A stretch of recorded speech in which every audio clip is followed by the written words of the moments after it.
Hi, my name is Julie Davis, and this is my identifying coaching video.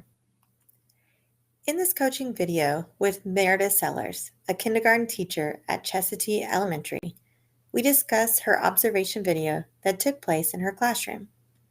We begin by diving into her classroom makeup and her current reality.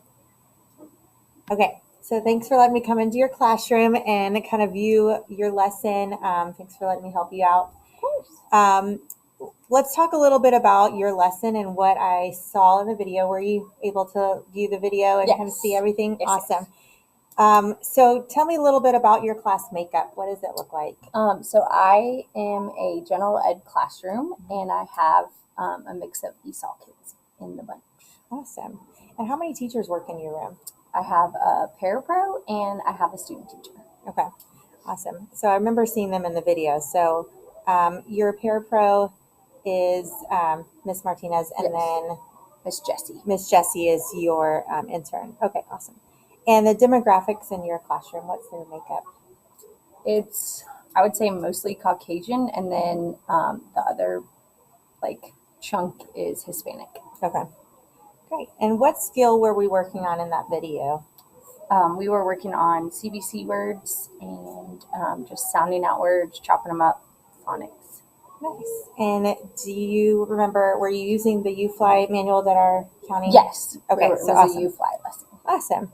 And what time of day did we watch that at? It was in the morning. During this next video clip, we discussed some identifying questions from Jim Knight's book called The Impact Cycle. Great. So on a scale of 1 to 10, looking at that lesson in the video, with 1 being the worst lesson that you've ever taught, and 10 being the best, how do you think you would rank that lesson? I'd say 6. A 6. And what do you think pleased you about that lesson to make it a 6?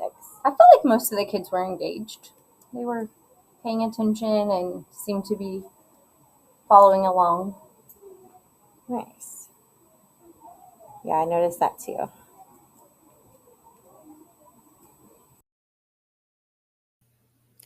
As we move into this next portion of our coaching, we begin to dig into narrowing down a goal that she has for her lesson, and we begin to identify what areas of growth she is looking for in her teaching.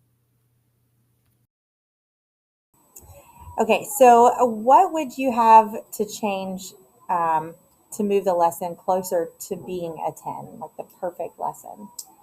I would say maybe some more movement Okay. within the lesson, maybe some technology, maybe differentiated a little bit for like the higher and the lower kids.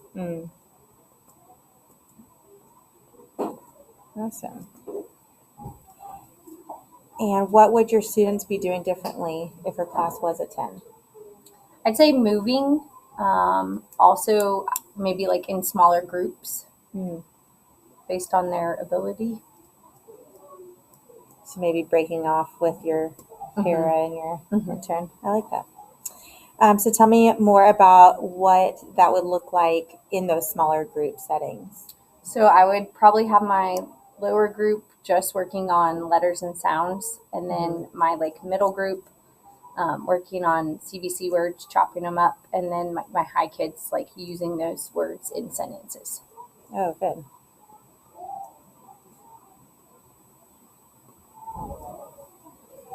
Okay.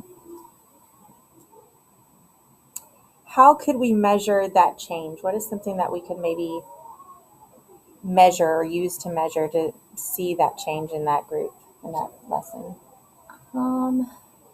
Maybe another video just showing the differences, or maybe a little assessment. Okay. So maybe having some type of quick check at the end. Yeah, I like that. Do you want that to be your goal for kind of looking at that lesson to make it being a 10, to kind of make an assessment? Or yeah, I think that, or in just kind of incorporating technology. Okay. Yeah, we can definitely pull in some technology. I have a couple of things that we can look at using within the UFly. Have you ever seen their website? I've looked at it, but I don't think I've ever really dove into it. Okay, yeah, we can definitely take a look at that. And if you could hit that goal, would it really matter to you as a teacher? Yeah, to I hit that think goal? I think it would help the students. So I think it would definitely matter to me to help them more.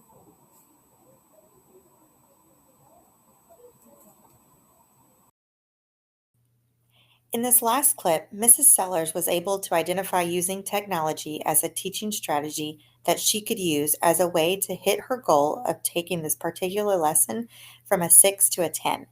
We also discuss our next steps to help her achieve that goal. What teaching strategy can you use to hit your goal? I think just breaking, like leveling the kids by their ability and then having them work on those specific needs and incorporating technology within those needs. Nice. Okay, and so your next steps. We've kind of talked a little bit about a couple of things here of using technology, maybe breaking off into smaller groups. Our next step would probably be, if you're okay with it, for me to come in and help you show you some of the lessons that are on the UFly online website that are great for kids to kind of get a visual and maybe use as in addition to what you were doing in the classroom. Yeah. Would that be okay if I came in and Absolutely. kind of taught a lesson so you can kind of see what that looks like? Yeah. Great. Well, thank you so much for letting me come in, and I look forward to our next meeting. You're welcome.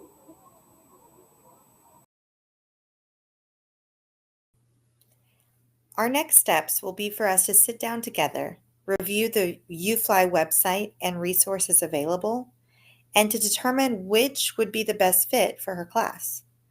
Since we discussed myself coming in to teach a lesson, that is what we will focus on. I will lead a small group or a whole group lesson using the strategies Ms. Sellers and myself discussed so that she gets a visual of how to implement them into her classroom.